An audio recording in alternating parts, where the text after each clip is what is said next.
Hi. In my understanding of Christ's teachings, taking care of the poor and the sick were of the utmost importance, and so I was hoping both of you could talk about why you don't think that universal health care is a very important issue to Christians these days. Thank you. Wow, universal health care. Well, it depends what you mean by take care of the health of everybody. Yes, of course, we're all in favor of that. Everybody should have health insurance. Insurance goes back centuries, the idea. It's a great idea. The question is, who should pay for it? How should this be paid for? What's the most efficient way to make sure everybody gets that coverage? And that's just, I think that's more of a political issue than a Christian religion moral issue. Yeah, I think there's also the question of, I think the question is often ignored in these contexts is that whenever the government is involved, there's an element of compulsion. Yes. And the effect of compulsion is always to strip the virtue out of a transaction. If you and I are walking on the beach and I'm hungry and you have a sandwich, and I say, Michael, I'm hungry, give me your sandwich. And you say, yes, here it is. I say, thank you. Now that's a moral transaction. You feel good about having done something good. I feel a sense of obligation. Maybe someday if I'm doing well, I'll share my sandwich with somebody else. But now here's a third situation. You and I are walking on that same riverbank. I'm hungry. You have a sandwich. And here comes Obama on a horse. He gets off the horse, puts the gun to your head, and says, Michael, turn over the sandwich to Dinesh. And so you do. And then he puts his gun back and he drives away. Now, the outcome is the same. I mean, I have the sandwich. But the moral content of that transaction is completely different. You deserve no moral credit. You didn't give willingly. I don't even feel a sense of gratitude. I feel a sense of entitlement. I feel that you actually owe me 7 sandwiches, but you only gave me 1. So you can see how the whole thing is confused when you bring in the element of coercion. Indeed.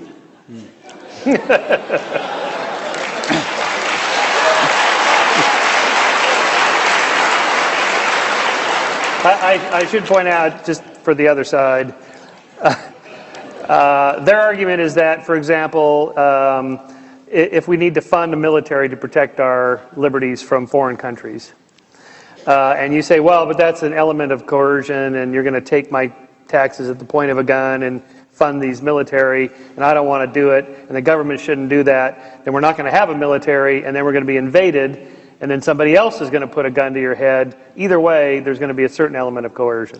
But even that doesn't fully work because the military does protect you and me both, whereas the taking of the sandwich to you, from you to me, hurts you and benefits me. So my point is any government that robs Peter to pay Paul can obviously keep counting on Paul's support.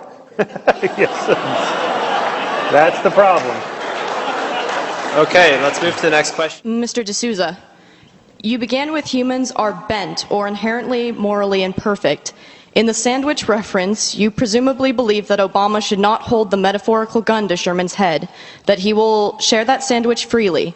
If humans are not inherently moral, how is this a valid expectation, and why should Obama not hold the gun to Sherman's head, so to speak?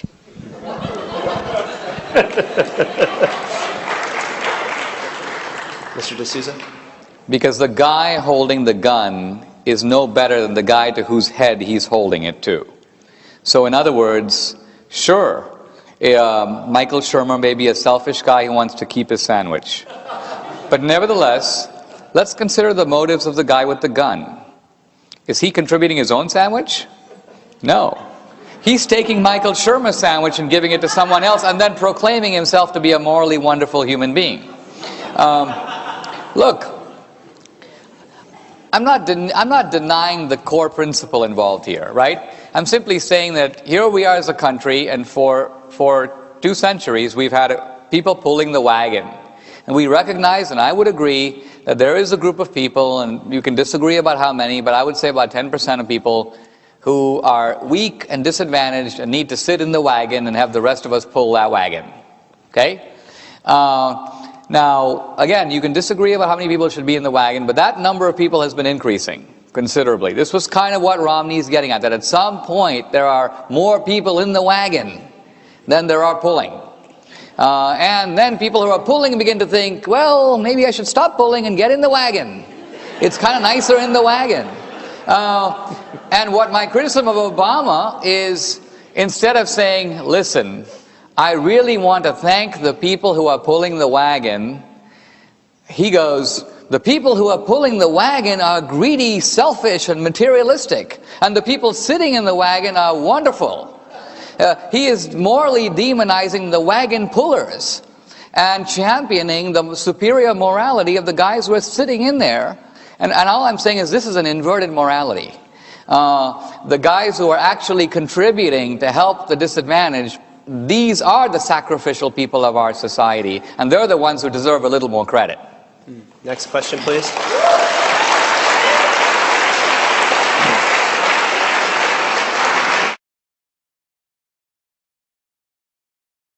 그런데 이 건강보험 정책 발표로 떠오르는 문제 중에 하나가 뭐 비급여 풍선 효과다 뭐 이런 게 있습니다. 비급여 풍선 효과라는 게 이게 무슨 얘기입니까? 어디 풍선 효과가 생긴다는 겁니까?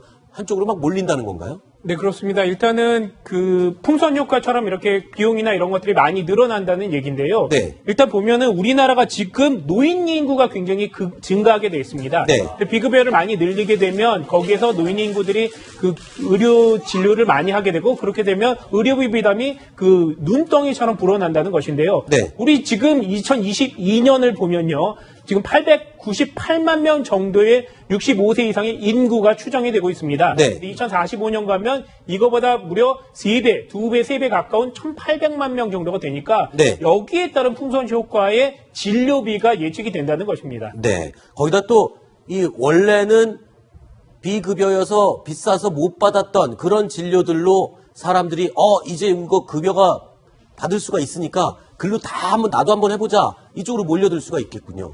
그런 식으로 되면은 총 의료비가 다 한꺼번에 늘어날 수도 있는 그런 상황이 벌어질 것 같습니다.